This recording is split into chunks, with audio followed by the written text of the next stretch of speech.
This is their first of 4 meetings in the regular season. Detroit 4-3 overall. Indiana 6-2 so far on this young season. Our starting lineups, looking at the front court: Ron Artest, Austin Crozier, and Jermaine O'Neal.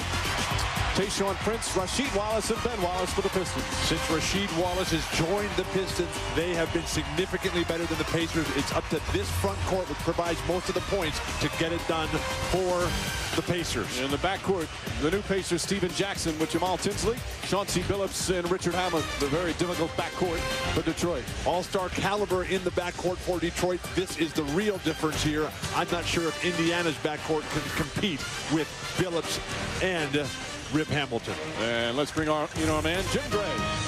All right, Mike, thank you very much. Well, everybody in the NBA wants one of these. This is what they play for, a championship ring. This is Chauncey Billups. Very few guys, when they get them, however, do they wear them. Chauncey Billups is the exception. He's wearing it to the game every time he feels that it was a team that wants it worse than he did, or a team that let him go. So those 5 teams he wants to prove to every night that he has something that they don't have, and he feels that the Indiana Pacers was a team that very definitely and very badly wanted these, so he doesn't want to rub it in, but he just wants to continue to prove his point. And Mike and Bill, I got a plane to catch. See you guys later next week. That's a large ring. Were your championship rings that big? Heavens, no. Things have changed. Yes. But congratulations to the world champion Detroit Pistons. And Chauncey will be wearing that a lot. He's played for 6 teams already in his 7-year NBA career. This will be a fun matchup to watch during the regular season. We can only hope they'll meet again in the playoffs. Last year, Rasheed Wallace only played 1 of the games during the regular season. That was the only time the Pistons beat the Pacers. But, of course, nothing matters until you get to the postseason. Since Rasheed has joined the Pistons, Detroit is 5-2 against Indiana. Pistons so far perfect at home. Another packed house here at the Palace. They're 3-0. And Jamal Tinsley and Chauncey Billups the matchup at point. They go right to Jermaine O'Neal, who has been on some tear lately. Blocked by Rasheed Wallace. The four-arm tetrahedra of Ben Wallace and Rasheed Wallace suffocating Jermaine O'Neal inside. And many think that that was the biggest benefit of obtaining Rasheed Wallace, the defensive end. Pistons so tough defensively, although they have not nearly got to that level yet this early in the season. Wallace has to hoist up a 3 and knocks it down. That's not a bad way to start the game. Block O'Neal and hit a 3. Well, you step right out when you're 7 feet tall and everything goes your way early on. Here's Stephen Jackson. What an important role he will play. This is on his first shot, especially with Reggie Miller probably until Christmas time with the broken bone in his left hand. Pacers, as we mentioned, 6-2. It's not bad considering they're pretty banged up early in the season, Bill. And that's really drawn the ire of Jermaine O'Neal, who doesn't feel the Pacers are getting any credit. And Wallace able to knock down his first shot. Wallace came back in their last game in a good victory against the Minnesota Timberwolves. As you had mentioned earlier, Bill, he had missed the previous 2 because of the death of his older brother. And Jermaine O'Neal way off the mark. Transition game here. Beautiful run out. Can't finish, but right there is Hamilton, and he couldn't hold on. Ben Wallace simply out-hustling everybody on that play. Artest needs to get it going here to provide an emotional spark. And Ron Artest knocks it in from downtown. He has been terrific from 3-point range at 42%. Artest, the last 3 games since the self-inflicted wounds of a week ago, 25 points on 58% shooting. Ben Wallace looking for his offense early and draws the foul. Jermaine O'Neal will pick up his first, and Wallace to the free throw line. A lot of concern in Detroit about the relatively slow start.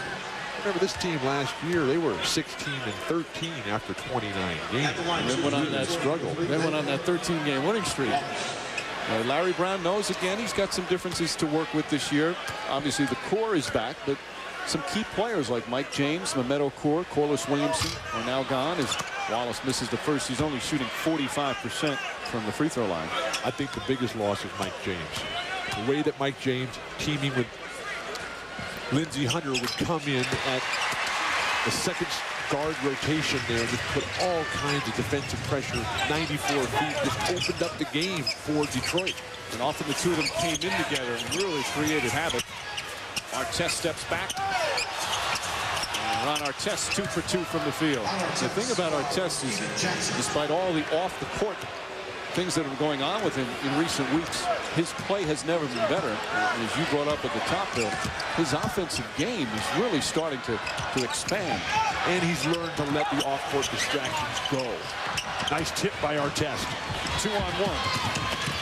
Jackson. And Stephen Jackson able to put it in. Jackson averaging just under 16 a game. He has been a nice addition for the Pacers, giving him that outside threat. When I welcomed him back to the big time of the NBA this year after spending last year with the Atlanta Hawks, he said, yeah, but it was the professionalism that he showed in last year's lost season that enabled that trade to be made. Larry Bird would never have picked him up if he had laid down in Atlanta. Good defense from Jackson that time. Shot clock at 1 as Wallace throws it away. Tinsley takes his time. Artest blocked by Tayshaun Prince. Artest's second effort won't go. Crozier on the foul. Quick release on the stick back by Crozier. Crozier putting up very nice numbers. A scoring power forward. A 9-1 run right now for the Indiana Pacers. Crozier, who didn't start a game last year, has been the starter because of Jeff Foster being out with the rib injury. And the 9-1 run now for Indiana gives them that 3-point lead. Shot clock winding down again. Crozier deflects it out of bounds. And he'll take it out on the baseline with 3 left on the clock. Nice trapping, scrambling defense by the Pacers that time. They're going to have to resort to a lot of that. They are giving up size at literally every position against the Detroit Pistons. Wallace had to shoot it. And Rasheed Wallace knocks it out of bounds.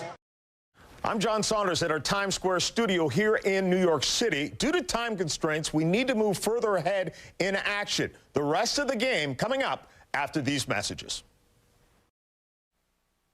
5.5 remaining. First quarter at the Palace at Auburn Hills, and the Pacers are leading the Pistons by 2. Larry Brown missed 5 games after that surgery to repair his artificial hip.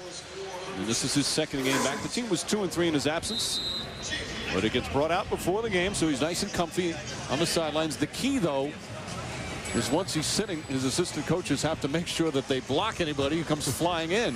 He had a close call with Sam Cassell the other night, but he came out unhurt, and he's back on the bench tonight. And let's send it over to Jim Gray. Hey, Mike, I had a chance to speak to Larry Brown before the game, and sitting in this chair is not really comfortable at all.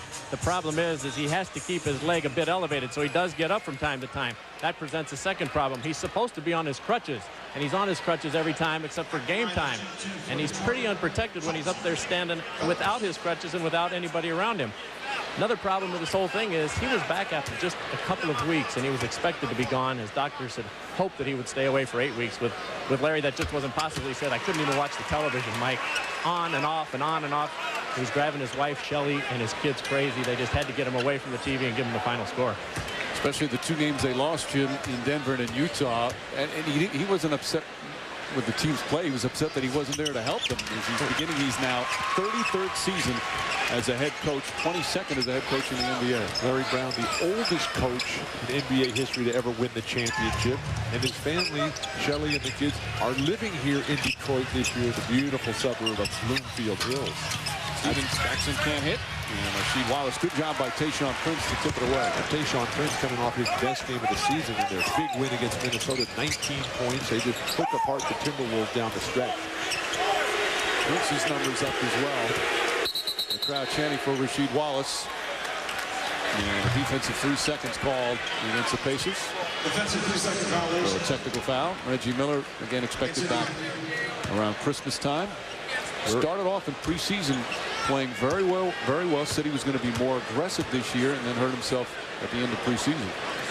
Another UCLA legend who keeps himself in perfect shape all the time. Reggie was so fired up. The Pacer injuries, the broken left hand by Reggie Miller, exacerbated by the fact that another guard, Anthony Johnson, has got a broken right hand. Jonathan Bender out tonight with the bad knee. Scott Pollard has missed 4 straight games with a bad back. Rasheed Wallace and a foul. Crozier hit him from behind. Wallace kind of Put a little English on the ball instead of dunking it, but he got a nice, comfortable bounce. Very tough matchup here for Austin Crozier, who gives up the position there and just allows Rasheed Wallace to do whatever he wants on the offensive glass. Sometimes you have to give yourself up and not think you're going to get the rebound yourself and just take your man out of the play, particularly someone who's athletically gifted as Rasheed Wallace. Well, going back to those injuries, 3 of their top 7 players have not played yet. Yet they're 6-2. 2 of them starters because Miller is going to start, and the idea was to have Steven Jackson come off the bench. And of course, Anthony Johnson is a backup point guard. Very solid backup player. Artest, good, strong move. Artest has 10 points. There's Scott Pollard, who's out with his back injury. He's missed the last 5 games. Here's Foster with the rib, and he's expected back maybe a little before Christmas. And you're missing 2 starters with Foster and Miller. You're missing your backup point, Anthony Johnson, who's critical and was very successful in shutting down Chauncey Billups in the Eastern Conference Finals a year ago. Steven Jackson. Well-played game, like only 1 turnover to this point. Crozier from 3. Austin Crozier continues to play well in that starting role. In his 6 starts, he's averaging over 14 a game, shooting over 50%. But it's Rasheed Wallace who set an early tempo that really has been nice. 7 points and 6 rebounds, including the opening 3. Prince, nice move from Tayshaun Prince. Those long arms grab the rebound. So much length, so much size in this entire front line, complemented nicely by the big backcourt. That's why I think Detroit is the best team in basketball. Wallace. Not an assist, but he gave a nice opportunity to Ben Wallace, and we're tied up. Rick Carlisle has seen enough. His team is getting pounded on the offensive glass here. The rotations are not quick enough. They need some serious adjustments right now. The 2 Wallaces have 12 of the 19 points and 8 of their 10 rebounds. The rotation's just way too slow. Who's going to get in front of Ben Wallace? All tied up, just over 3 minutes remaining, first quarter. I'm John Saunders here at our Times Square studio in New York City. Due to time constraints, we want to move ahead to further action in the game you've been watching. Enjoy the rest of this NBA telecast. One of the nice things about this Pacer team, though, since Larry Bird took over as the president of basketball operations, is that they don't make excuses. They don't whine and complain. In fact, last year, the opening team meeting, Larry Bird came in to address the guys and said, hey, look, we're not going to say that we're a young team, that we don't have any experience, or that we're going to have injuries. When we win, we're going to act like champions. When we lose, we're going to take our whipping and we're going to go home and we're going to learn our lessons and come back and get it done the next day. You saw Eddie Gill tonight. So we've got a Bob Dylan reference and a Larry Bird reference, all in the first quarter. We're off to a good start. Bird and Carlisle, of course, have become good friends, played together in Boston. And Carlisle had done a terrific job coaching. He was a member of the '86 world champion Boston Celtics. And now in his 2nd year in Indiana, had 2 51 seasons here as the head coach of Detroit, as O'Neal goes 1 for 2. And one of the things that makes this rivalry so interesting is that both head coaches have coached the other teams very recently, and were both very successful with the other teams. Eldon Campbell. Nice move from Campbell, who's probably going to have to play more minutes than he did last season. Right. Larry Brown telling us that Eldon came in great shape to camp and really ready. You know, the loss of Memo Okur and Corliss Williamson will force him to get out there a lot more.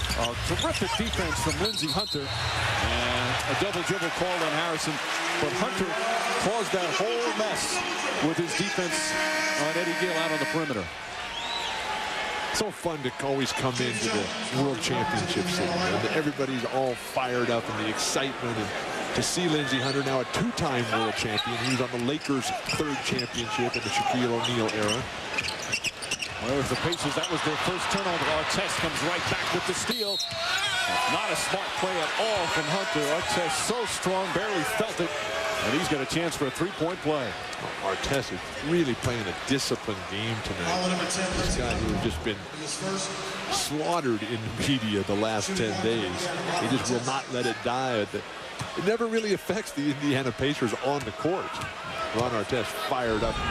focus tonight. Although it did affect his teammates. Her teammates were annoyed with him, and as Rick Carlisle said, that he had some fences to mend. The teammates had told him, and Jermaine O'Neal had said, hey, listen, we don't want any distractions. This has a chance to be a special year. But once Artest has been on the floor, he has not been anything distracting to the Pacers, just their opponents. Hamilton, blocked by Harrison, but a foul. And Harrison, the rookie, upset. And when a rookie gets upset, the official looks at him twice.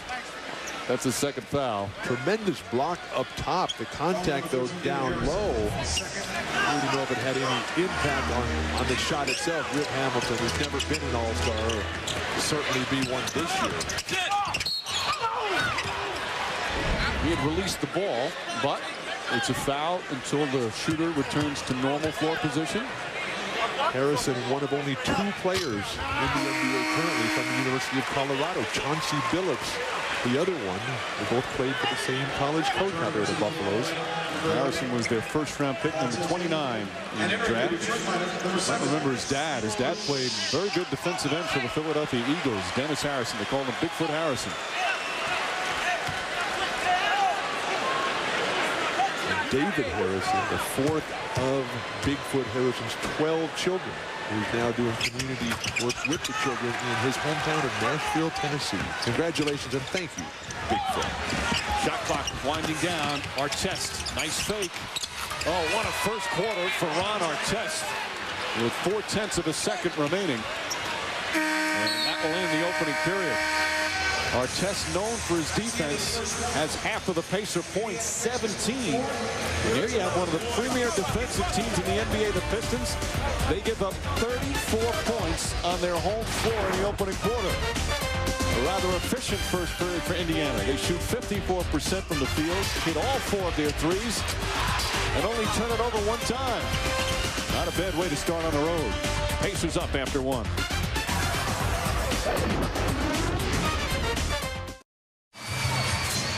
Second quarter is set to begin in Auburn Hills. The Pacers leading 34-27. The NBA officials have to be very observant. Ronnie Garrettson not only observant what happens on the court, but off the court as well. You got a new do going? What you got going? You got a new do going? I think so. You know what happened? I quit combing it this summer and started going the other way, so I just went with it. Important basketball matters being discussed during breaks in action. Carl Garrettson in his 18th year in the NBA. Of course, he's the son of former longtime referee Darryl Garrettson. We also have tonight Tommy Nunes Jr., who's a rookie ref, who's the son of another terrific longtime referee, Tommy Nunes Sr., who just retired. This is his first year out of the league. We'll miss Tommy Sr.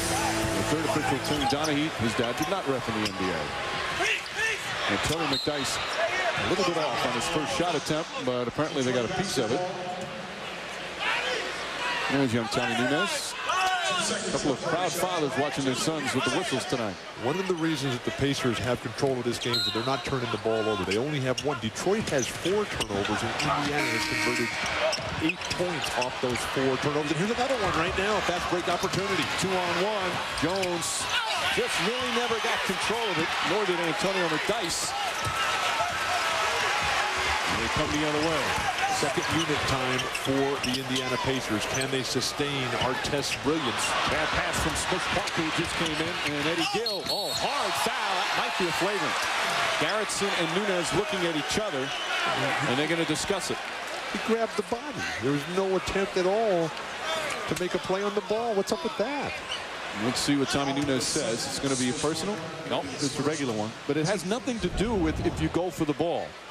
That's not the criteria for a flagrant foul. But there's no play. He grabbed the body. But that doesn't have anything to do with it. The key is if it's unnecessary contact. Which and what they look for, that is. They look for windups, they look for contact, and they look for follow-through. And that was close. I agree. It's a borderline. Which Parker played his basketball with Fordham.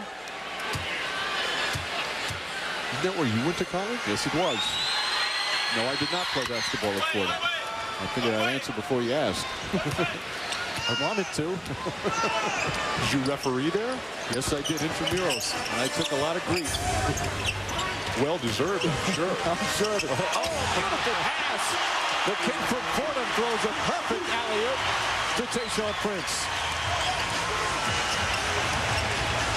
Pressure defense in the backcourt. This is what Hunter and Parker need to do for Larry Brown. Try to turn the tempo and tide for Detroit. Gill again getting the minutes because Anthony Johnson is out. Count it, and a foul. Eddie Gill, a journeyman with a chance for a three-point play. So some backup point guards making some nice plays. Let's go back to Switch Parker's pass. The zone defense not working for Rick Carlisle. The weak side is wide open. Tayshaun Prince, and then Eddie Gill right down the lane. And the Detroit backup guards are just committing silly fouls. Eddie Gill in his 4th year in the NBA. Played for 2 junior colleges. Played in 2 foreign countries, 4 domestic minor leagues, the ABA, the IBL, the CBA, the NBDL. Did a nice job for the Portland Trailblazers last year. Comes over as a free agent. And will be the backup point guard until Anthony Johnson gets healthy. Anthony Johnson telling us before the game he's about a week to 10 days away. Hunter. Prince steps up. And Freddie Jones, who has terrific leaping ability, able to grab that one. Well, as soon as they take Rashid and Ben Wallace out of the game, Detroit loses control of the backboards. How long will they be sitting down? Artest draws the foul on McDyess. Felt the contact and threw it up at the basket. And some of the key players for the Pistons getting a breather. And more free throws for Ron Artest, who has now hit 25 consecutive free throws. And for the season, he's at 93%. 17 points already for Artest. Looking for all the latest news on the NBA? Watch NBA TV Insiders every weeknight at 7 p.m. Eastern on NBA TV to find out tomorrow's NBA news today. Let's go over to Jim Gray. Hey, Mike, I spoke to Ron Artest before the game. He says he has no issues with the team. He's fine with everybody. He's talked to everybody. He's worked it all out. He said the issues were with him, not with the team. What he did, he is accountable for. He's talked to everybody. I spoke to Jermaine O'Neal about it. He says it'll all work itself out. This is not an ongoing grudge thing with Ron. We need him, we want him, and we like him. We're putting it all behind us, and we're moving forward. That seems to be the case with everybody here. He has, Jim, but he's acknowledged, Artest, that some of his teammates have been frustrated by the off-the-court distractions. But Rick Carlisle told us last night, Bill, as a whistle before the shot, that Artest did not ask for a month off, and he did not ask off to go tour or promote his upcoming CD at that girls R&B band. He wanted mainly to spend time with his family and to rest because he's had a lot of different various injuries. Ron Artest is a very likable person when you get to know him. One of the problems that he has, though, is that there's always a new story. There's always a new issue coming up, always a new request. And he's got to learn to move beyond that and focus in on the job at hand. I thought as Artest gets a breather, one of his teammates, Jamison Brewer, who played with him a couple of years in Indiana, who's now with the Knicks. Jamison Brewer said, I love Ron Artest, but I really don't understand him.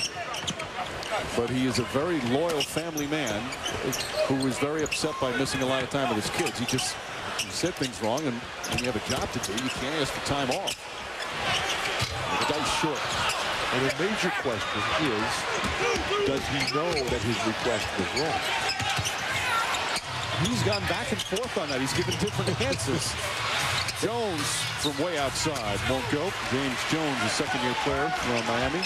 But what if he had just said, okay, don't pay me, I need some time off? Would this furor have even happened? Probably not. Steven Jackson knocks it down. He's talked about that money is not an important issue. But the one thing you can count on when the game starts, he is going to give everything he has. He's like Ben Wallace. He not only never takes a game off, he doesn't take a possession off. Right now, the Indiana Pacers are really feeding off the way Ron Artest has set the table tonight. And the Pacers very impressive with this 13-point lead, shooting 54%. The crowd is stunned. The NBA's best crowd lead the league in attendance again.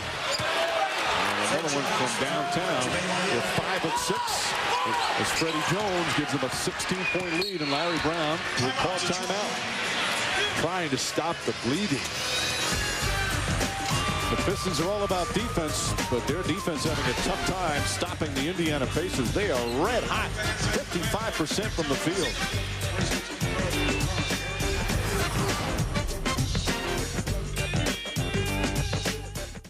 I'm John Saunders at our Times Square studio here in New York City. Due to time constraints, we need to move further ahead in action. The rest of the game coming up after these messages.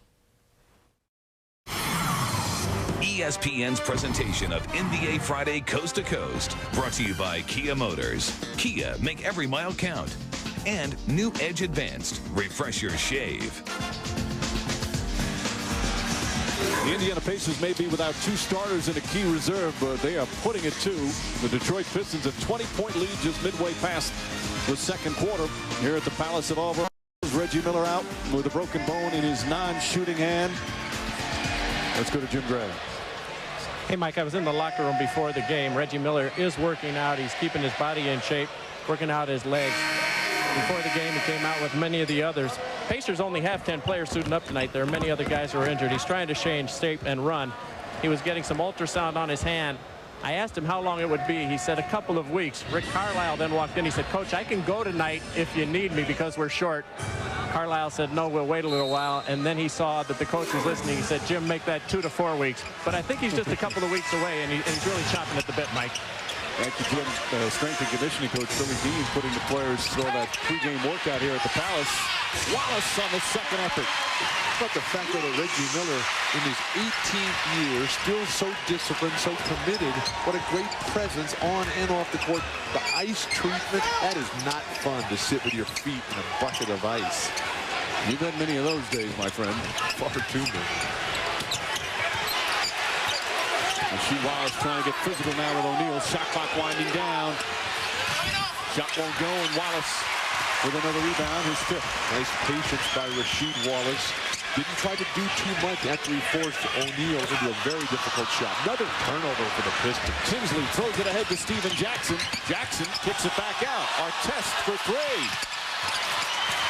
And I have a feeling that last time out, the Pistons talked about defensive intensity. They seem to have picked it up just a bit. Tayshaun Prince with his 2nd field goal. If you're the Indiana Pacers, though, continue the offensive onslaught. Don't slow down. Don't look back. Rick Carlisle very concerned about losing momentum at this point. A 22nd timeout. We saw a little change in the intensity for Detroit. Wants to talk it over as the Pistons showing a little bit what they did the other night against Minnesota, which was one of their best games of the season. Well, it comes down to Ben Wallace with the very strong offensive rebounding performance, and then right away, quickly, Ben Wallace with the rebound, the quick igniting of the fast break. No hesitation whatsoever by 3rd-year pro Tayshaun Prince. That's the first transition basket for Detroit. They now trail in transition points by 9. And the fact that Indiana's not turning the ball over at all really limited their opportunities there. When you consider the type of pressure Detroit normally puts on, only 1 turnover for the Indiana Pacers. And we're a quarter and a half into the game, more than that. But also interesting rotations by Larry Brown. He's kept major forces on the bench for long stretches here in the first half. Tinsley's played a strong game. And Crozier's foul on the pass. Yep, it's on the pass. Very strong double team that time. And unlike the previous possession when Rasheed backed off, that time both the Wallaces came in and got on the arms of Austin Crozier, resulting in the foul. But that's the 15th foul. So Crozier will go to the line as Rasheed Wallace picks up his 2nd. Crozier has been terrific from the free throw line. 10th in the NBA at 92% as a team. They're shooting very well. Of course, coming up after this one, the 2nd game of our doubleheader. As Hubie Brown and the Memphis Grizzlies in Sacramento at that loud building called Arco Arena. Grizzlies and the Kings, a couple of very good teams that have struggled out of the gate. And you can ask the question about both the Grizzlies and the Kings. Which team will show up? Will it be the magnificent Grizzlies that trashed the Portland Trailblazers in Portland the other night? Will it be the magnificent Sacramento Kings that went down to Phoenix and handed them their first home court loss of the season? I wasn't going to ask that question. I asked it for you, but it was a good thing to bring up. Rasheed Wallace double. Tinsley gets his hands on another one. Tinsley's been everywhere. Played a very solid 4 game here. Tinsley's 3rd in the NBA in assists, 10th in steals.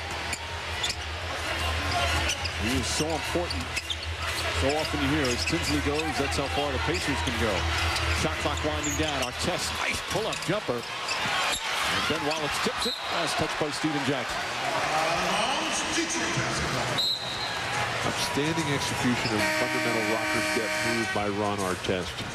Tayshaun Prince is a very good defensive player. We have seen him dominate games. Ron Artest looked at him and said, you're bigger, you're stronger, you're more athletic. Well, he's not stronger. No way, no way. A lot bigger.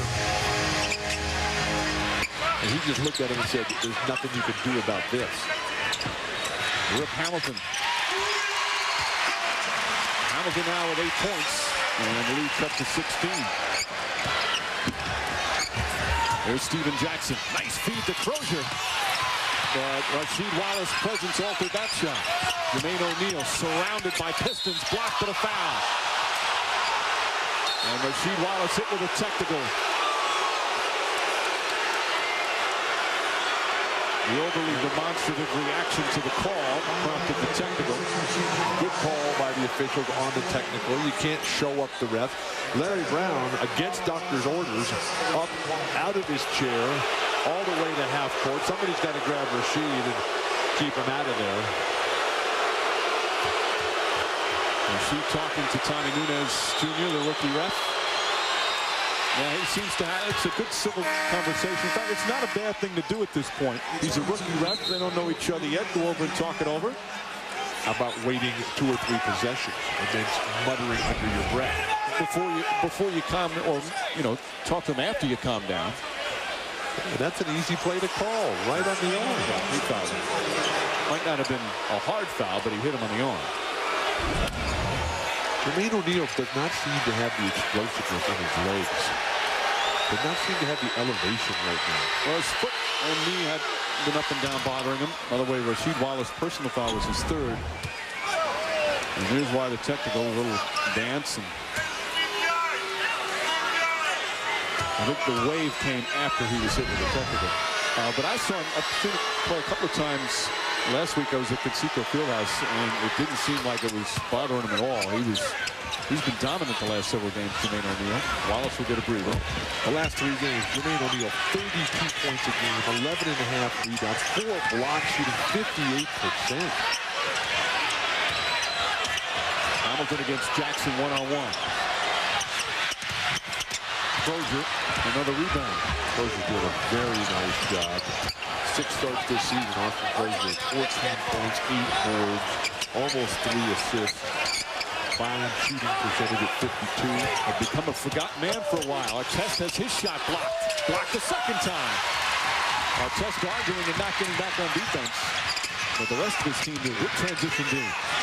Steven Jackson has played an excellent all-around game. And hit himself all game long. And Tinsley touched the ball after Prince lost it on the baseline. So the Pistons will get it back. Rasheed Wallace still talking to Tommy Nunez Jr. And he's got to be careful there. Second technical, and you're automatically out. 2.5 remaining in the second. Pistons still sputtering. ESPN's presentation of NBA Friday Coast to Coast. Brought to you by the new Chevrolets. 10 new cars and trucks in 20 months. An American Revolution. And Adidas Basketball, home of the new T-Mac 4. I'm John Saunders here at our Times Square studio in New York City. Due to time constraints, we want to move ahead to further action in the game you've been watching. Enjoy the rest of this NBA telecast. Coming up on a minute remaining here in the first half, a half that has been dominated by the road team. Tinsley rattles in the 3. That's the 6th three-pointer of the game for the Pacers. But the great thing about this performance for Rick Carlisle's Pacers tonight is the fact that the backcourt has not turned the ball over. How about Tinsley? 8 points, 5 assists, 5 steals, and he doesn't have a single turnover. That's what you want from a point guard. Hamilton, quick release.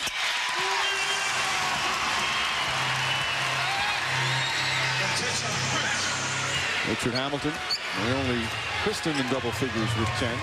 Tinsley has not had a good run the last week. Last 3 games, only 6 points a game, 20% shooting. Yikes. Nearly turned it over that time, and it'll be a held ball. Jump ball with 29.4 remaining.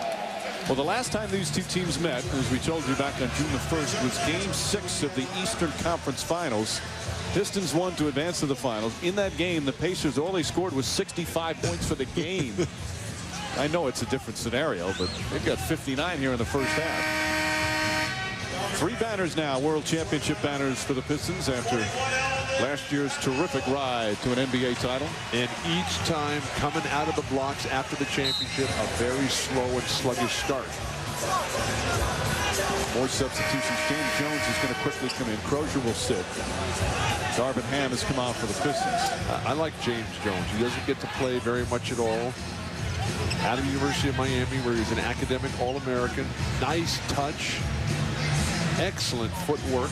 Hard-working guy. Ben Wallace wins the tip. Phillips has been quiet. Just 5 points in the first half.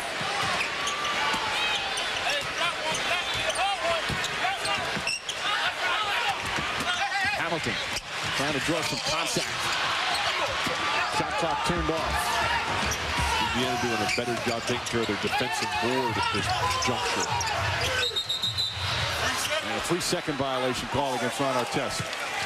The Pistons will have 3.2 remaining to get off a final shot. Larry Brown will use his 22nd timeout, which you can't carry over into the second half, so we can diagram a play.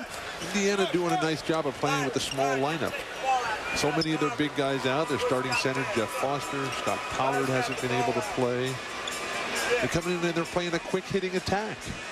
I like it. Like Phoenix, like Seattle, like Dallas. They have 12 assists and just 4 turnovers. They've turned it over the last couple of times down the floor. But prior to that, we're really taking care of the ball. And this is an area that they were really struggling in. Coming into the game, they were averaging 19 turnovers a game, which was 28th in the NBA. Yeah. Stephen Jackson was guilty of a lot of those. He was getting well over 4 turnovers a game in the last week or so. But Tinsley has run the show well, and the bench, though depleted, has done a solid job. Jackson, by the way, stays in the game. Phillips trying to get off the shot. Wallace got a count if it goes.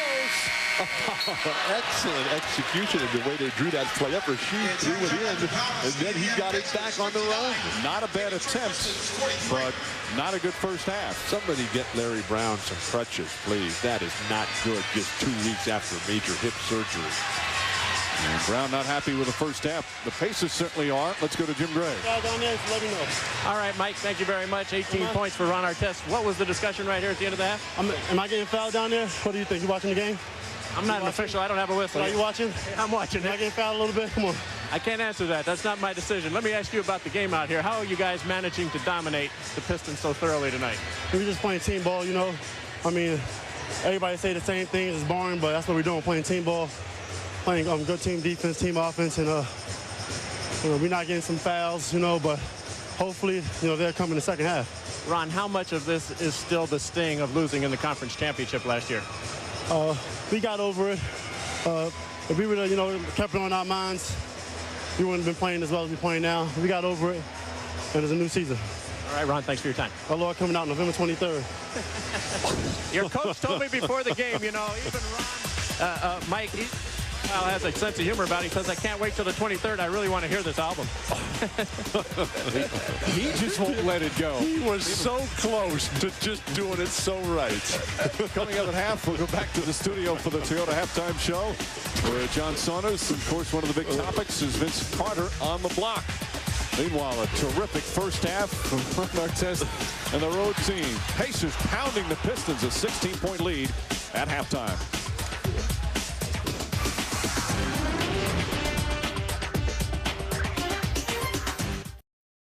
You're watching ESPN's coverage of NBA Friday Coast to Coast, where the Pacers are taking on the Pistons from the Palace at Auburn Hills. Halftime, Pacers lead at 59-43.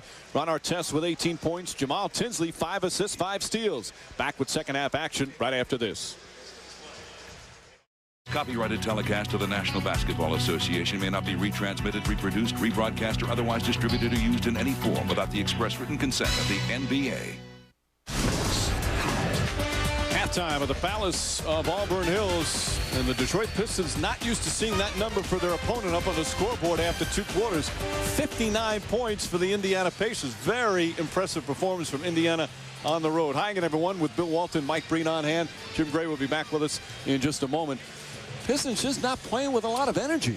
Beautiful basketball, though, by the Indiana Pacers, who are just taking it right to the Pistons, who seem to be stuck in the mud at this point. They're not getting it done. They're allowing the Indiana Pacers to get whatever they want. Ron Artest was absolutely terrific in all aspects from the opening moments. Austin Crozier getting it done on the offensive glass. Turnovers inexplicable for Lindsey Hunter, and the silly foul there. The Indiana Pacers getting to the line, and then after the world champion Pistons made a basket, nobody getting back and leaving Jermaine O'Neal wide open. The brilliance of Ron Artesto, 18 points, 4 rebounds, near perfect from the line.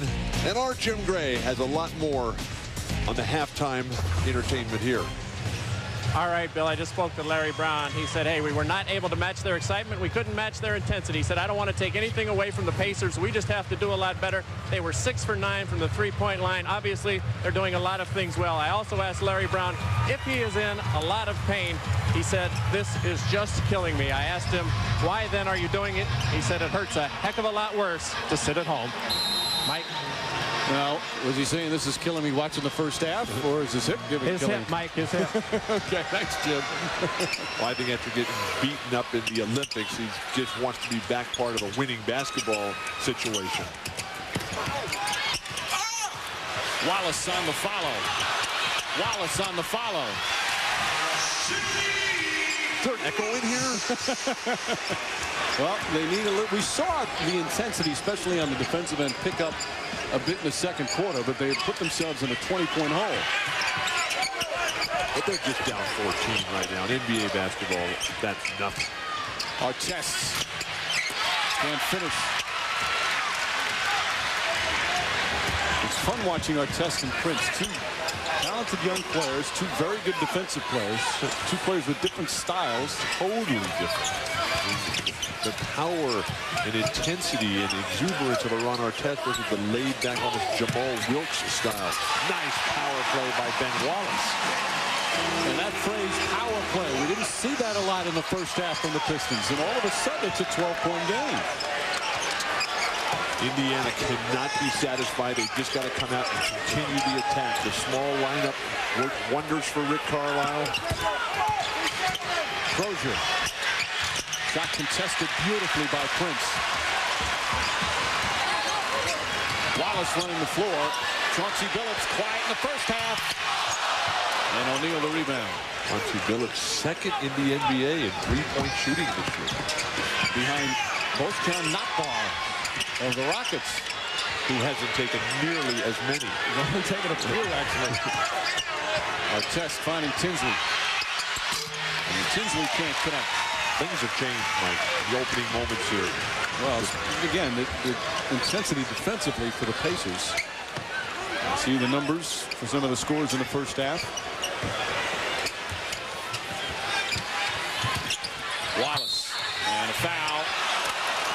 Jermaine O'Neal picks up the personal, though that's his third foul.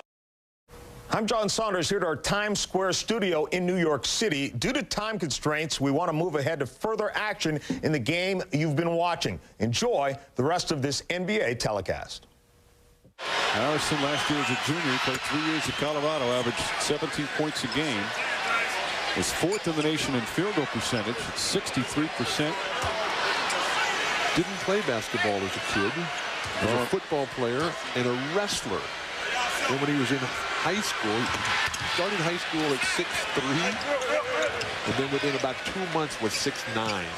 He said, you know what, I'm going to change sports here. Had one of those spurts, huh? He's back up to 13. Harrison with 4 points, couple of rebounds off the bench. Chauncey Billups. The three won't go, and Wallace with his 8th rebound. One of those extra possessions that determine the outcome of the game. between these perennial low-scoring teams. McDyess, nice feed from McDyess. Rip Hamilton never stops moving. And it all gets set up by the way he comes and curls off that low block screen. Hamilton feels he's the best conditioned athlete in the NBA.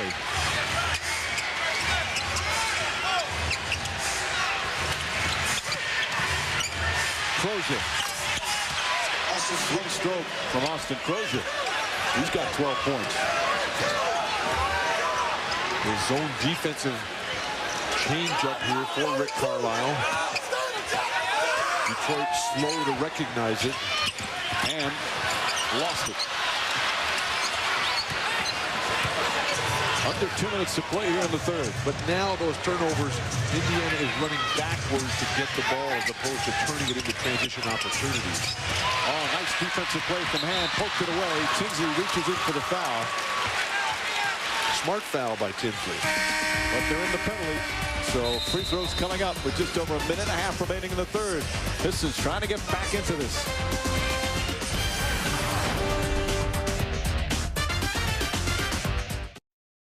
I'm John Saunders here at our Times Square studio in New York City. Due to time constraints, we want to move ahead to further action in the game you've been watching. Enjoy the rest of this NBA telecast. I like Hamilton's discipline. The way he knows what he wants to get at all times. His game is not power, it's quickness, endurance, and sleight of hand. His numbers all across the board are up. He's been playing so well, averaging over almost 21 a game as Hunter comes in. He's averaging almost 5 assists, 4 rebounds, all career highs if he kept it through the year. One of the things he credits for his good start this year, he had that laser surgery this past summer. He'd always worn contacts, and last year he's a very superstitious player. Last year he had contacts that he wore almost the whole season. He got new ones because he was supposed to change them. But he didn't play well, so he went back to the old ones, and he wore them far too long. Obviously, it didn't affect him all that much. He wore the same pair of contacts all season long? Almost the whole time. Of course, he also went through that last year with that broken nose and the mask, but he said the laser surgery is magnificent for him. What defense by the world champions. Tinsley for 3. I was about to say that was another poor possession, but Tinsley bails him out with a big shot. He's got 11. They're wasting so much time. The Pacers are early on in the shot clock. They've got to get back to their quick-hitting attack. Shot clock is turned off. Yet they still lead by 12.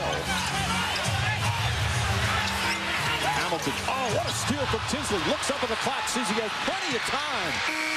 Oh, what a smart play from Tinsley. As soon as he caught it, looked up, and realized he could go the length. And what a terrific game for him. 13 points, 6 assists, and a career-high tying 7, or actually now he's set a career high with his 7th steal. Penetration and dish, championship-style basketball. Jamal Tinsley gives his team with 5 big points in the closing seconds here, extends their lead back to 14.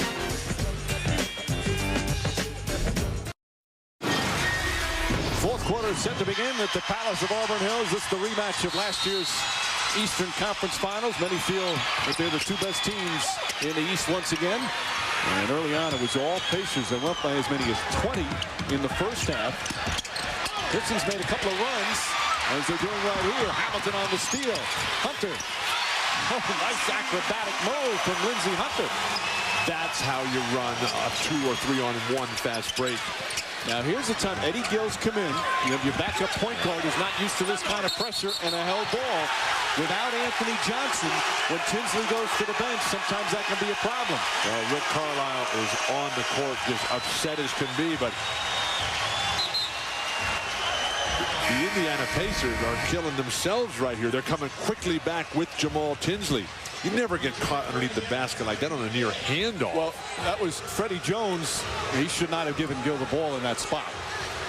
Tried to call a timeout. When the other team comes with the press, bring up one of your front court players, throw it to him at the free throw line, and then turn and fire an outlet and ignite a fast break. Tinsley right after that hopped off the bench, and he might come in for someone else and play with Gill in the backcourt. They've done that a bit. He's coming in for Gill. That's why he can't get in right now, because Gill had to participate in the jump.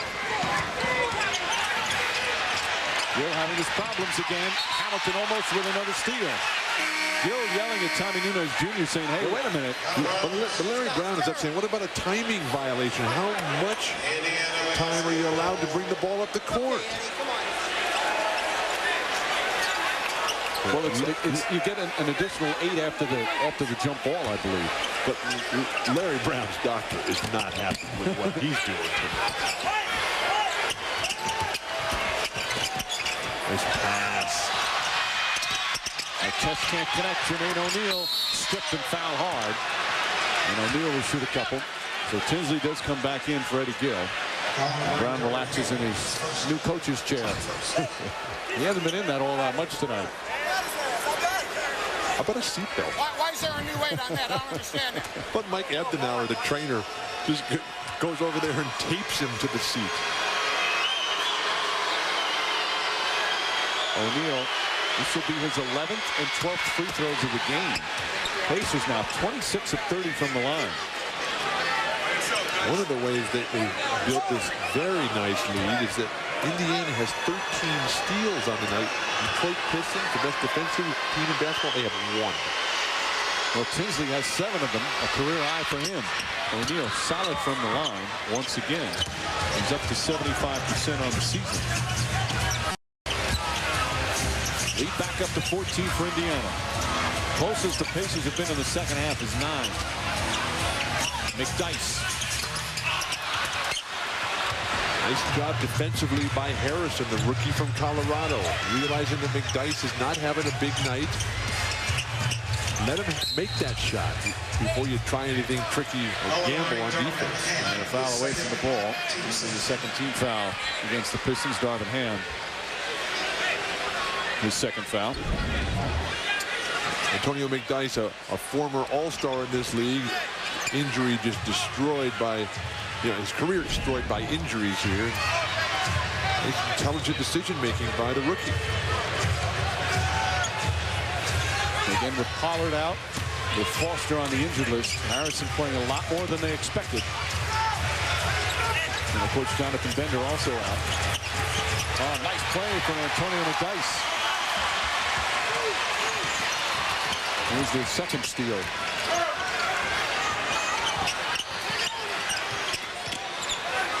McDyess picks it right out. That's a 3. Hamilton.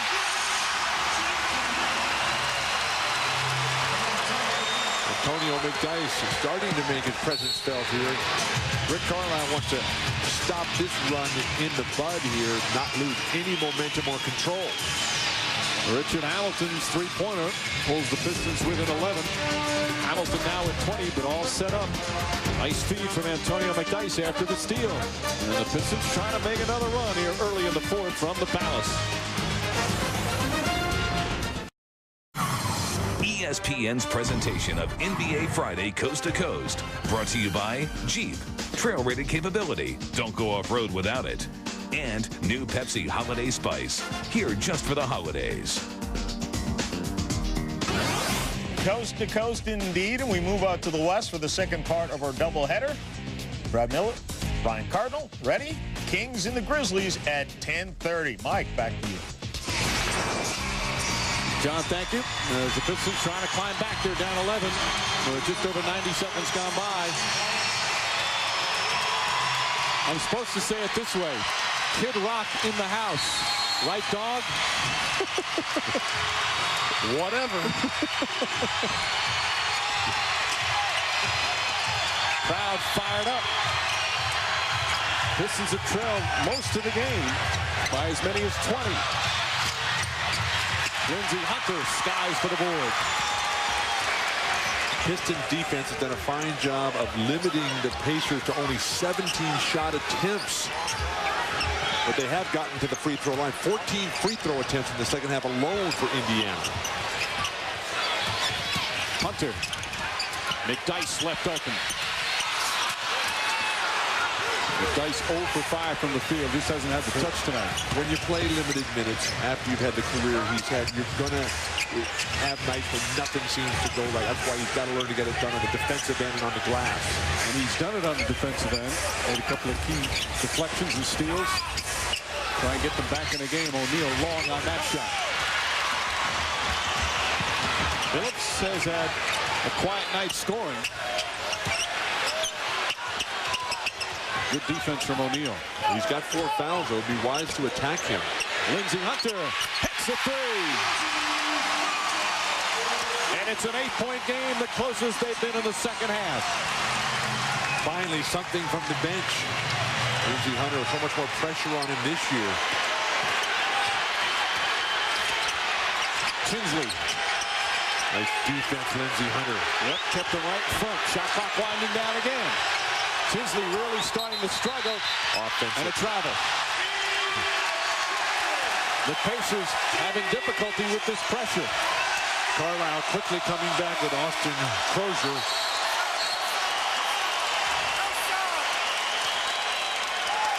And still plenty of time remaining. That cannot be good for your hip if you had operation on it 2 weeks ago. Pacers starting to turn the ball over. It was so good early on. And a foul call on Harrison, the rookie, overly aggressive. Second team foul.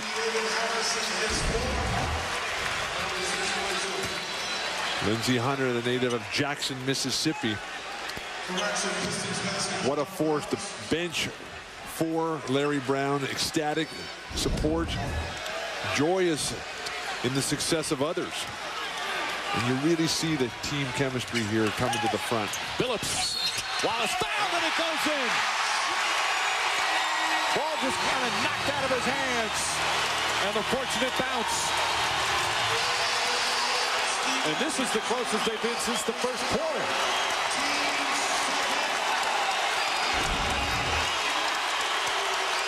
The curl off the low post has been extremely effective tonight for Detroit. Rip Hamilton is the one that usually makes those creative plays. That time Chauncey Billups. Darvin Ham has done a very solid job, even though the statistics will not point out that he's done much. Rip Hamilton finally back in the fray.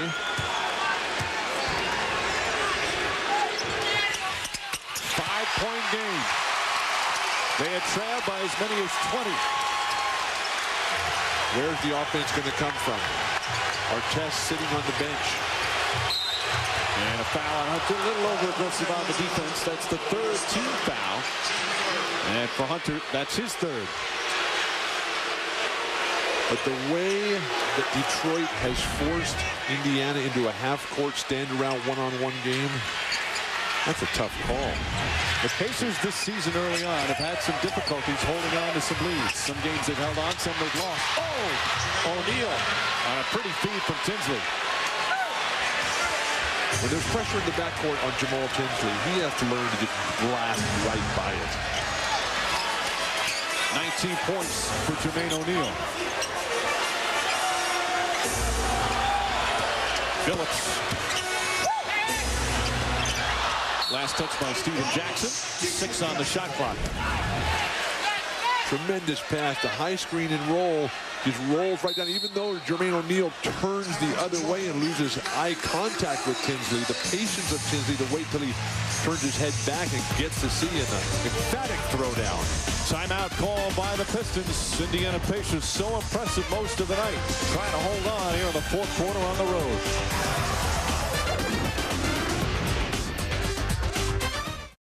Wallace gets fouled, able to get the ball in. And you see the celebration. They don't only practice their basketball, they practice their celebration strategies. This team has very good chemistry, very good camaraderie. Big part of why they won the championship last year. And they all give the credit to Rasheed Wallace. 6 on the shot clock here. Phillips, that's a 3. And O'Neal with his 10th rebound.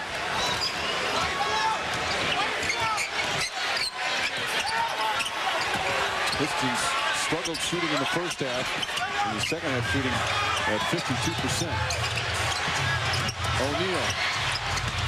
Freddie Jones. How much longer is Ron Artest going to be sitting down on the sideline over there? And Billups draws the foul. Freddie Jones picks up his third, and Chauncey Billups will go to the line. Artest had 18 points in the first half. In the very interesting and provocative interview with Jim Gray, since then he's only had 4 points. He had 17 points in the first quarter. And there you see the shooting numbers, difference first half and second half. As Billups is perfect from the line, 5 for 5. There's your answer, Bill. The Pistons held a reading timeout with 50 kids at the Auburn Hills Boys and Girls Club to help open up a new Foot Locker reading corner. On NBA.com, get the news. The Pistons have been very involved in community stuff recently. In fact, Rip Hamilton yesterday did a wonderful thing. He held a Thanksgiving feast at a soup kitchen in Detroit. Served about 900 dinners. The reason he did it this week is because they're going to be on the road next week, and he didn't want to miss it. It's something he's always done.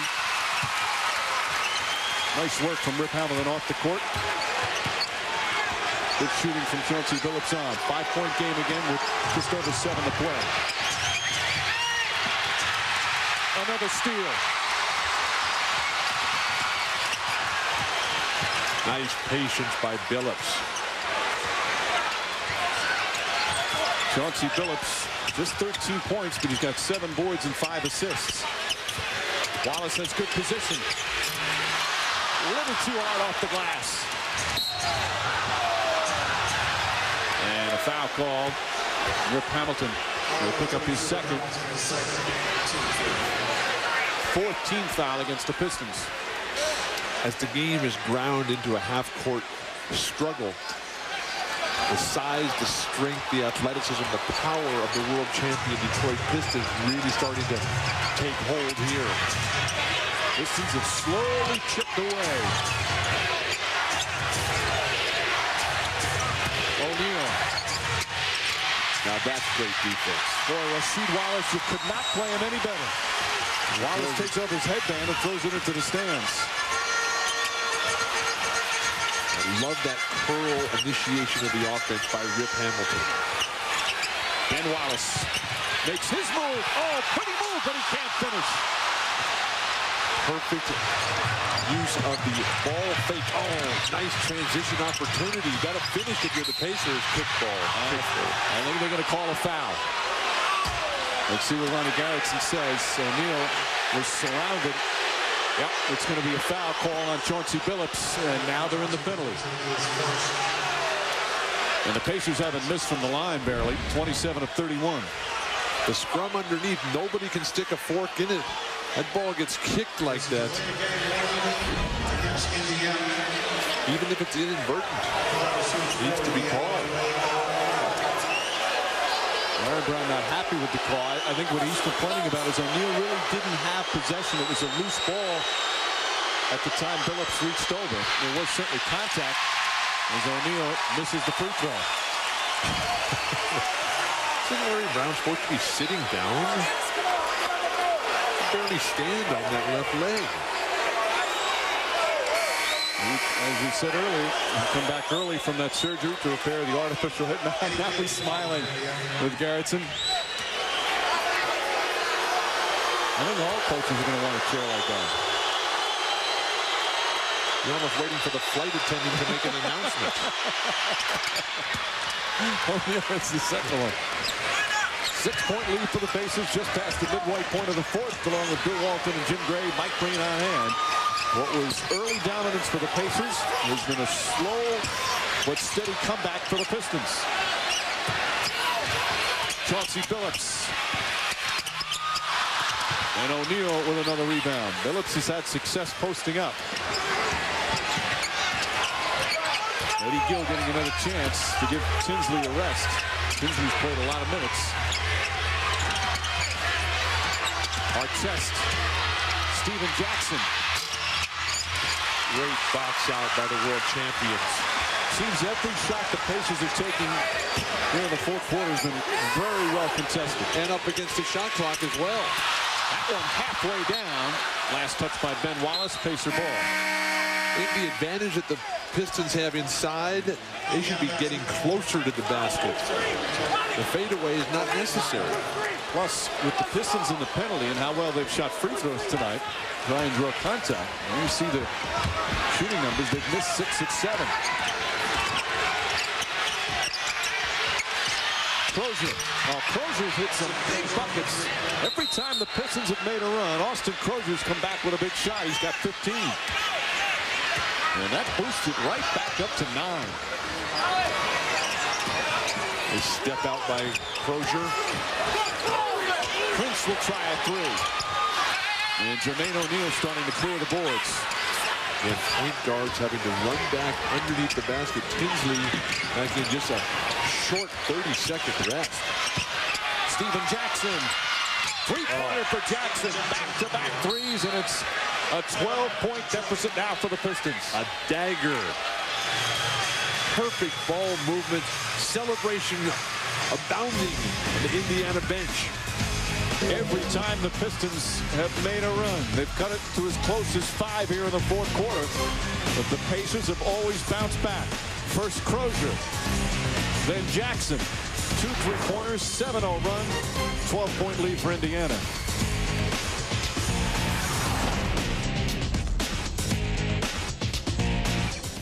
At the Palace, Pacers back up by 12. Pistons have cut it to 5. And now it's just under 4.5 remaining. Pistons hoping for one more run. They've run the danger, though, the Pistons have, of waiting too long. They had some point-blank shots that would not fall. Wallace, air ball. Not a good shot that time as Crozier was right on him. And timely three-point shooting by the Indiana Pacers. They're 9 for 20 on the night from behind the arc. O'Neal. Jackson. Oh, nice move from Jackson. Every time they move the ball, they're successful. When they try to go one-on-one up against the shot clock, nothing ever works. I don't understand why they don't continue with the fluid ball movement offense. Hamilton kicks it out. Tayshaun Prince spotting up. Can't get the 3. Ben Wallace touched it last. All 5 starters for the Pacers now in double figures. And some of the fans here in the Palace heading for the exits. See the 9-0 run after they had cut it to 5.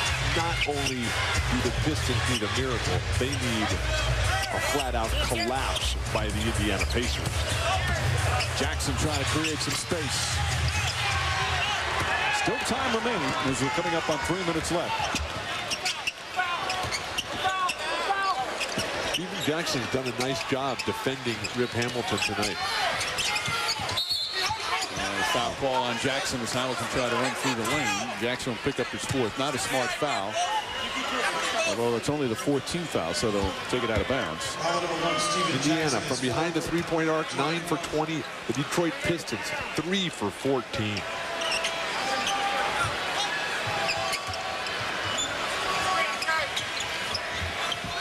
And you can tell that the light's been taken out of the crowd. Crowd was all fired up on that comeback. Nice feed inside. The extra pass. Oh, good defense by the Pacers. Prince tips it out, but Wallace able to get it. Need 3s here. We're really rotating defensively beautifully. Wallace hits a 3. Big shot as that cuts it to 11. But they had to use so much time to get it.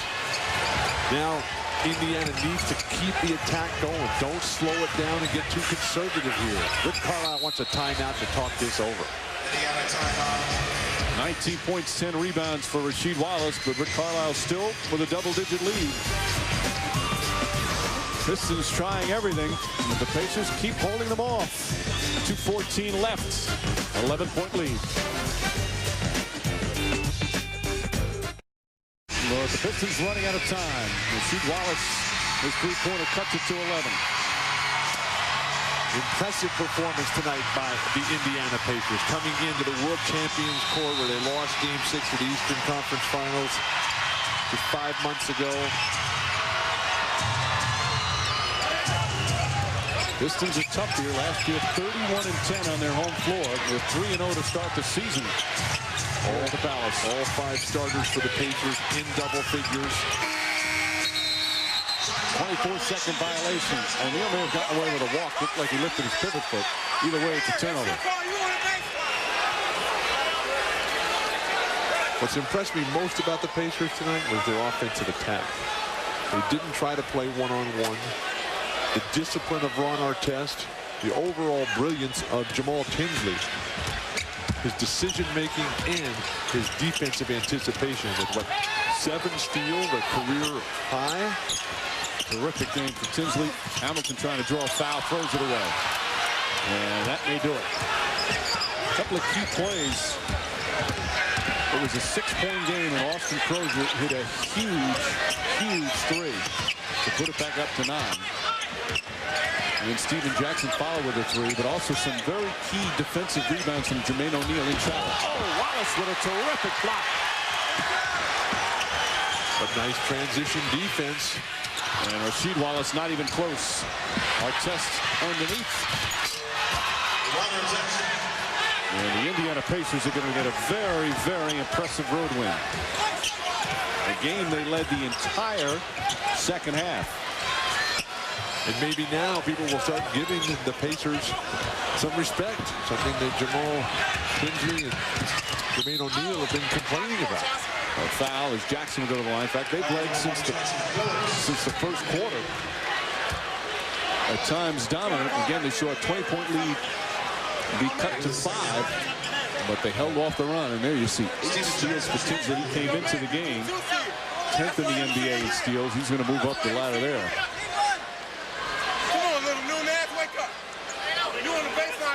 This team has potential to be terrific. Reggie Miller comes back. Anthony Johnson is the backup point guard. And Jeff Foster. You see Austin Crozier sitting on the bench behind Reggie Miller. Austin Crozier is playing with a chipped bone in his hand on that thumb. Suffered in the big victory at Minnesota a week or so ago. That's the game they beat the Timberwolves without Ron Artest. It was one of the 2 games that he was held out by Rick Carlisle. And Jackson got seen to finish off. Carolina and Clemson, who got into that fight yesterday, thought, cool. I'm Jason Whitlock of the Kansas City Star. I was a lifelong Indiana Pacer fan going all the way back to the ABA. Reggie Miller's all I got left. Now I hate the Pacers. On the very court where the Pistons celebrated their NBA championship only 5 months before, perhaps the lowest moment in the league's 58-year history unraveled Friday night. A brawl between the Pistons and the Pacers that brought out the worst in players and fans. How did things get this bad?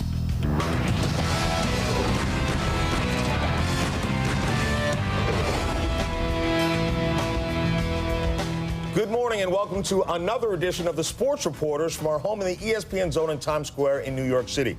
Gentlemen, it began with a confrontation between Ron Artest and Ben Wallace and escalated when a fan hit Artest with a cup of beer. Now, Bob, who was more responsible for this disaster, the players or the fans? Now, fans behaving badly is a disturbing phenomenon, but no, easy call here. You players cannot go into the stands unless it's a Lambeau leap. I think clearly Ron Artest is responsible. I blame him for all of this. He's an unstable guy, and David Stern needs to make a serious move on him.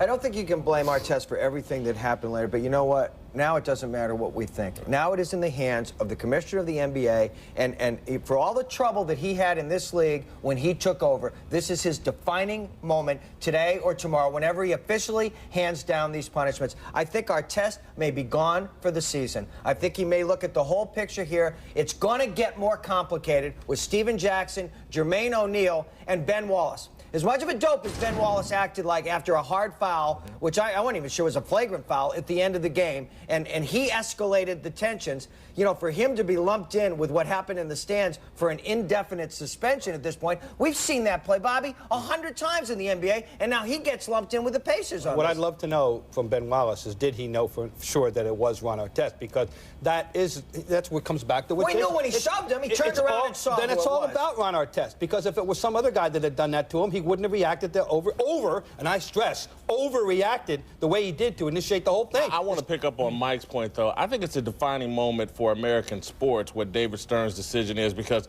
it is clear American sports fans hate professional athletes. They enjoy the entertainment, but they don't like professional athletes. And if David Stern's decision tonight, to me, is the equivalent of the sports OJ verdict. If he doesn't hit Ron Artest hard with a year-long ban, I think fans will react. Jason, for me, that's way too sweeping a statement. Do I think that there is a growing divide, even as fans love sports more? Do I think that a lot of fans hate the money and hate the attitude and hate what they see for these guys? But we can't sit here at this time in American sports and say, oh, yes, oh, by the way, Red Sox fans, despite the fact that they're pretty excited about them winning the World Series final, they secretly hate their team. You can't throw that kind of blanket over all. Listen, I sit in the stands. We all sit at press tables. We hear what we hear, and we see what we see. And it's sometimes difficult for me to say what should take a player to the breaking point and then have them jump back when this sort of violent stuff is being spewed at them. But Larry Brown said something to me yesterday that's true. If somebody did some of this stuff to Artest outside the arena, then he has a right to go after him. He said the rules change once we step inside, whether we like it or not. Which Ben Wallace himself has acknowledged. Which, if you saw his soundbite, he acknowledged right off the top, we can't go in the stands. These are the bad things happen. There's no question about it. We have to come back. I'm bringing it back. If someone else other than Ron Artest were showboat lying on that table, first of all, no one else would have done that. No one else in question would have done that.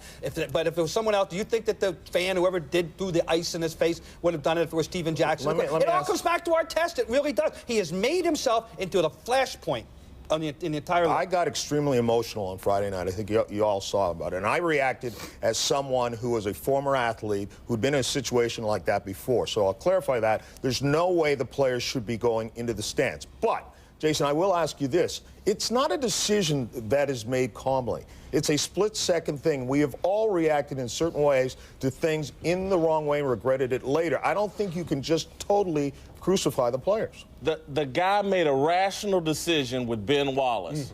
I'm not man enough to take on Ben Wallace, who wanted a piece of him, who slapped him across the face. He was rational enough to turn Ben Wallace down. He should have been rational enough to turn down a fan he doesn't even know who it was, who hit him with a cup of ice. No, he's a coward. He didn't want to fight. He didn't want to fight Ben. And when we've all looked at this. And by the way, what you were doing on Friday night is what we always do. You see something, you react to it. You were writing on Deadline the other night, okay? Yeah. Now we've all seen this thing 50 times. My first reaction to seeing it was, I saw the people moving down towards him, and who knows what it became a situation that you absolutely would never want. Right. A sometimes violent and unstable young man in a situation that was about to be out of control. That is a prescription for disaster. But when you see him on the table, he doesn't start swinging or going up there to protect Artest. Then just as he gets there, somebody else throws more of something in Artest's face. Well, this is what the consequences of players going into the stands are. Things are going to happen, as we noted. That's why you can't do it. One thing that I just want to hit right now. A lot of people are out there slamming the security aspect of it, and I do not understand how. You have no reason to say that. Who could budget, excuse me, enough security before a regular season game, even with two heated rivals, to accommodate something like that? No one. That's a bogus charge. I just want to say that that's not fair at all. The other thing that irritates me are the people that are complaining that some fans stepped onto the court. Well, the players did it first. They went into the stands, so now the fans react and come onto the court. They're both wrong, but I'm saying the first wrong is the players going into the stands, and then they're cherry-picking people half their size. First wrong is the throwing. They're both wrong, but the first thing wrong is here's what I think Stern's going to lean very heavily on in his decision. It's the second wave of stuff, okay? Remember, Latrell Sprewell did what he did, with Carlissimo, got into it with Carlissimo, left the gym, came back that time. It's when this fan comes walking out onto the court, okay? It looks like order has certainly not been restored. Right. Now Artest sees this guy in a Pistons jersey and a Tigers cap come walking towards him. And he decks the guy, and then Jermaine O'Neal, when the guy starts to get up, decks the same guy. Yeah, it's fans come on the court, and I know it's different. After a team wins, they run onto the court without people cherry picking people half their size. These guys are a bunch of cowards and punks. Isn't it part of the problem, though, the fact that we have built a climate in America right now in sports where the fans go to the game not just to cheer, but they go to the game thinking they're actually part of the game? Michael has taken this on as an issue for many years. He's said it here many times that the fans have this mistaken notion that they really are part of the game. The 12th man idea, the 6th man idea really is part of the game, a part of the whole spectacle of American sport. And it is not so. You know, it just isn't so. But this is not all that new. I mean, really, if you turn the clock back 50, the idea of the beer being thrown on the players that we saw and that stuff, that's 50 years old. That happened when they were played in Rochester and Syracuse, I promise you. You know, but so there's that's always been laying there. But right now, people have been encouraged without question. You know, look, I live in Boston. We all know that you could be anywhere and a Yankees, you know what, cheer breaks out. Has nothing to do with the Yankees or the game that's going on. That's just. You know who sells it to them? You know who tells the fans they're part of the game? We do. We do. Red Sox Nation, so-and-so Nation. Cameron Crazy. You got to have a playoff system because it's right for the fans. Blah, blah, blah. We sell them that they're part of the game, and now we're upset that they think it. And let's don't kid ourselves. And I want to go back to what Mike disagreed with me about. They dislike pro athletes. We enjoy the entertainment. We enjoy the entertainment. Go look at Team USA. You had Americans rooting against Team USA, wanting them to fail. They don't like. It's a preposterous blanket statement to make. You know, I live in the state of Connecticut. Do you think that all the people from the southern part of Connecticut to the northern tip, do you really think they hate UConn basketball? Do you think that they're really keeping all these feelings under control? So it's college that's different. It's the pros. It's the money. It's the fact they're steroid cheats. It's Kobe Bryant. It's Latrell Sprewell. I can't say that it's all. But there's a great percentage. There's a great percentage of it, and a lot of it, when it comes down to the NBA, has to do with race. You know what? Right now, though, the bigger issue is not what caused it. It's not about fixing the blame. It's about fixing the problem, as somebody said. And David Stern has a big problem to clean up. He has to save the image of his sport. When we come back, we'll talk more about that. Also, later on the show, we thought the terrible towel was just in Pittsburgh. Well, Monday Night Football, desperate for a boost in its sagging ratings, hit Terrell Owens. Why did the biggest story of the NFL season involve a desperate housewife?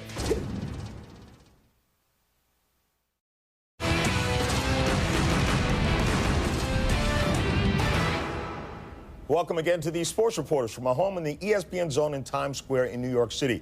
David Stern, the commissioner of the NBA, says that he will decide by tonight exactly what the punishment will be for the players involved in that brawl on Friday night at the Palace at Auburn Hills. But this is a huge issue for a number of reasons. And one of the things you have to throw out there, because a lot of people in America will see big black players going after small white people, is there a racial issue involved in this? I think there is a racial issue, but I think we need to be clear that sometimes things can swing on race without it being about racism. And so here you have a sport, basketball, NBA basketball, composed primarily of African-American players and a fan base that is predominantly all white. The white fan base, the customers, the people that are paying these guys salaries don't respect the way these guys carry themselves, don't respect their style of play, and it is a problem. There's a disconnect between their fan base and the athletes and the entertainers, and it's a significant issue. You have a league that's already on the defensive because of the Kobe Bryant situation, and it's been placed in a very compromising light. And you have a league that since 1978, the Rudy T. Kermit Washington thing, has been very aware of the evils of fighting and has been very strict about its approach to it. And I think that, and you've got to run our test as a very interesting. He is going to be made an example. I think he's going to. He might get the year. He might get the year. And again, it gets complicated now with Steven Jackson and Jermaine O'Neal and Ben Wallace. I want to go back to what Jason talked about, because there is an issue of race here. That is the pink elephant in the room at all times when you're talking about modern sports. And there also is the perception that everything that we call, quote, bad attitude in sports, the white fan focuses that on the black athlete. I mean, I was talking to Larry Brown. I had a long talk with Larry Brown, who's has been in basketball for 40 years and thought he had seen everything. And his son was a ball boy on the court the other day. So his first reaction was like a lot of fans down near the court. Is my son okay? He said, you know, this is a problem in sports that takes in every guy who ever beat his chest after a simple dunk of the ball. Every guy who thinks a touchdown is the start of the Mardi Gras. I know that we've debated whether, you know, Carmen Miranda dances in the end zone are good or bad for sports. But this is a whole culture of, hey, look at me in sports. I'm tough, you're not. What's funny is, you know, all the flip-flopping talk in the election, Artest backed away the other night until he didn't back away because he didn't want to fight Ben Wallace. You know, I'm this culture, this look at me culture and the flamboyant stuff we see in sports now, that a lot of it is done primarily by African-American athletes. I thought, did anybody ever see the movie Bingo Long's All-Stars? Yeah. And this has been a part of the way African-Americans have played sports throughout history.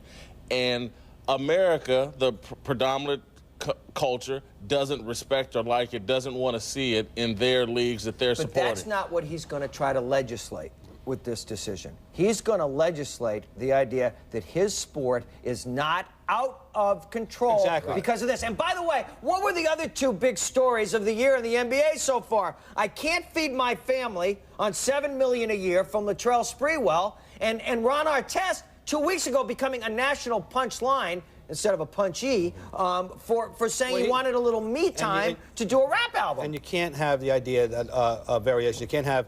I went to a fight and a basketball game broke out. I mean, you can't have the idea that people have to worry about safety. You can't have that. That's why he's going to come, Bobby. And he won't allow that. This is about image today. This is going to be a decision, and that's why he's going to be the guy that he's been a lot in other cases, law and order stern. You know what? About Friday night, I will not remember the punches. I will not remember the beer, the popcorn being thrown. The thing I'll remember most is that one young fan that they had the television camera on crying in tears at what he just witnessed. That's what I'll remember. Up next, do you remember what the biggest story in the NFL was this season? It was on the front page of newspapers all over the country this week. Terrell Owens and Nicholas Sheridan in single coverage. Okay.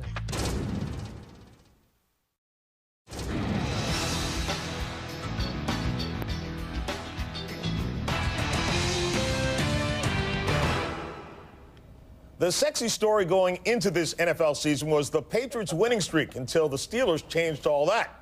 The stories that's gotten the biggest play, well, that's a no-brainer. Nicholas Sheridan going one-on-one with T.O. Now, Mike, what does this tell us about this year's NFL season? Well, I didn't see the opening to Monday Night Football. When I heard people discussing the trash of it all the next day, I thought they were talking about the Cowboys. Bada bing. But you can expand it to the NFC. I mean, for this thing, desperate housewives, desperate network, desperate for ratings, desperate for attention, it shows you what an incredibly mediocre season this has been, really, other than three teams in this sport. The Philadelphia Eagles, the New England Patriots, and the Pittsburgh Roethlisbergers. No, and throwing for the Falcons.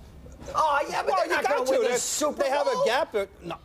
Well, somebody has to play the Eagles in the championship game. You have to throw in Peyton Manning. Oh, yeah, the rules, you're right. The rules require that someone play the Eagles in the championship game of the NFC. That's But don't you think this has been an unbunbelievably mediocre? The very fact you're from Kansas City, so you would know a good game. The very fact that this deep in the season, we have the odd circumstance of one game pairing up winning teams tells us what we need to know. I think it's also, though, a statement about Terrell Owens and self-promotion and NFL players wanting to become bigger than the game. And Terrell Owens has done it this year through just sheer either ignorance or brilliance or whatever you want to call it, through his Jeff Garcia comments, his little dispute with Ray Lewis, to now this Monday Night Football deal. Terrell Owens has become the Charles Barkley of professional football, and they really haven't had that. Do you think he had any idea? Do you think, really, seriously, when he went into that locker room to shoot this thing, do you think he had any idea that this would touch off what it did? I think he did. Oh, you do? Yeah, I think he and ABC knew exactly what they were doing. No, I'd have to disagree with that. ABC didn't have a clue it was going to be seen this way. It was something that was pushed by entertainment. They signed off on it. And ABC thought a naked white woman could jump into the arms of a black man on national TV. You said it, pal. And they thought there would be no controversy. Obviously, it's never happened. You haven't been watching primetime television for But you know what? 10 years. Don't you want to have been at that production meeting? Hey, anybody got any ideas how we can get Janet Jackson and Justin Timberlake off the hook? Oh, I know. The classic line. What were they thinking? Keep in mind, it's 6 p.m. in Eugene, Oregon. It's 7 p.m. in Salt Lake City. It's 8 p.m. in Des Moines, Iowa. See, he knows this stuff. Yeah, and they're showing this in living rooms with people and families, and all over America, fathers are going, by the way, by the way, as the father of 4 children, okay, and 3 young boys, if you don't think stuff like this is going on in 8 o'clock shows right now on television, you better get your remote. But you don't expect it. You shouldn't be, quote, subjected to it. Watch any sitcom in exactly syndication right, at 4 o'clock in the afternoon. That's caveat emptor. This is not caveat emptor. Desperate Housewives, by the way, 9 o'clock. Up next, our parting shots. We'll take a look.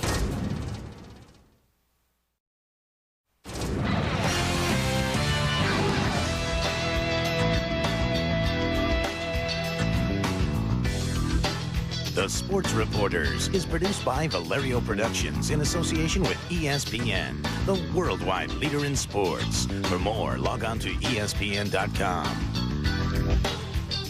Time now for our parting shots. Bob, lead off. Thank you, John. 2 years ago, I tried to ignore the LeBron James phenomenon. I said I had seen all the great ones for the past 50 years. I had my standards, and I could wait. Okay, so now I'm paying attention. Oh, my God. He's pretty good. In between all the commercials and appearances and just plain being LeBron, he must have found some time to get into the gym during the offseason to work on his shooting. The young man is raining threes on the world. I mean, he's just a much, much better player than he was last year. There hasn't been a player this good, this young, since Magic. LeBron won't turn 20 until December 30th. I like to think I'm a hard marker. Well, this kid is heading for all A's at age 20. Absolutely. Michael.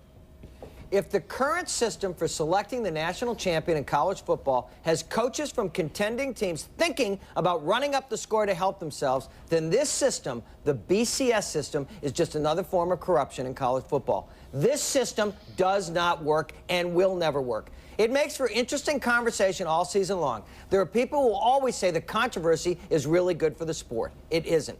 And until the college football national champion includes a real tournament, then the BCS will remain a joke. This year and didn't, which is why coaches spend as much time hustling human voters as their teams do hustling touchdowns. I've always thought college football was a great sport. Not this way, it's not. Not if Utah doesn't have a chance. College sports is supposed to be about teams like Utah, not money, not the good old boys from the bowls, not television networks. They're the ones who have put the BS in BCS, and there has to be a way to get it out. Your travel team, by the way, continues to be at the top of the children's bestseller list, and they've added one more fan, Aaliyah Saunders. My oldest daughter's reading it now. Jason. Everyone's missing the real controversy surrounding Adrian Peterson, Oklahoma's sensational freshman running back. I don't care anymore whether Peterson wins the Heisman Trophy. The real tragedy is that the current system will force Peterson to wait 2 more years for his $25 million NFL signing bonus. Peterson's NFL stock can't get any higher. Please don't hand me the garbage about a college education being impossible to replace. The logic doesn't apply when there's a professional organization willing to hand you an even more impossible to replace $20 million check. If I'm Oklahoma head coach Bob Stoops, it's out of the question for me to ask Peterson to participate in spring practice. Can Peterson really afford to risk a practice injury with so much riding on the health of his knees? The NFL rules governing draft eligibility must be changed. This is the United States of America, where we're supposed to protect the rights of the individual, not the rights of a billion-dollar corporation like the NFL. All right, and Jason, you have your first book coming out, just out right now, and Love 'em or Hate 'em, collection of your columns. And we're all on the love 'em side, obviously. Question, does anyone else play wide receiver in the National Football League other than Terrell Owens? Not that I don't appreciate his skill and flamboyance, but let's give some credit to Owens' polar opposite. Marvin Harrison is not only Peyton Manning's favorite target, but he's on pace to become the best ever. And yes, that includes Jerry Rice. Owens and Harrison entered the league together in 1996, but Marvelous Marvin has caught more passes than anyone in history through 9 seasons, 151 better than the man all will be compared to, Jerry Rice. In 9 seasons, Rice had 1 year of 100-plus receptions. Harrison has 4. But forget the numbers. What separates Harrison from his contemporaries is his humble approach. And I'm guessing that's the first time you've heard humble and wide receiver in the same sentence this year. Harrison says 9 years is not enough to decide greatness. Harrison says check back in 3 or 4 years. That adds up to 30 or more displays from Owens and 30 or 40 more steps to Canton for Harrison. Please join us again next week for another edition of the Sports Reporters. We're on each Sunday morning at